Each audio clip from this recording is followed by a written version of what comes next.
பக்கத்து ரூமில் விளையாடிக் கொண்டிருந்த சுட்டி குழந்தை. தலைவர் விஜயின் பாடலை கேட்டதுமே செய்த செயல். இணையத்தை கலக்கும் கியூட்டான வீடியோ.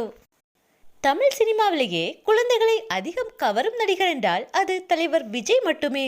குழந்தைகளும் விஜய் மாமா என அன்போடு அழைக்கின்றனர். இத்தகைய ரசிகர் பட்டாளம் இருந்தும் அதையெல்லாம் விட்டுவிட்டு அரசியலில் களமிறக்கி இருந்தார் விஜய். ஆனால் அரசியலிலும் அவரது ரசிகர் படையும் குழந்தைகளும் பெரியோர்களும் அவருக்கு துணையாக இருந்து இன்று அவரை தமிழ்நாட்டின் முதல்வர் பதவியில் அமர வைத்துள்ளனர். அரசியலில் களமிறங்கிய விஜய்க்கு குழந்தைகள் வாக்கு சேகரித்து அனைவரையும் ஆச்சரியப்படுத்தியிருந்தனர். இந்நிலையில் சுட்டி குழந்தையின் வீடியோ ஒன்று இணையத்தில் வெளியாகி வைரலாகி வருகிறது. அந்த வீடியோவில் சுட்டி குழந்தை ஒன்று விளையாடி கொண்டிருக்க பக்கத்து ரூமில் தலைவர் விஜயின் ராவணன் மவண்டா என்ற பாடல் ஒலிக்கிறது. அதை கேட்ட அந்த சுட்டி குழந்தையோ உற்சாகத்தில் தான் விளையாடி கொண்டிருந்ததை மறந்து ஓடோடி சென்று அந்த பாடலை பார்த்து கொண்டிருக்கிறது.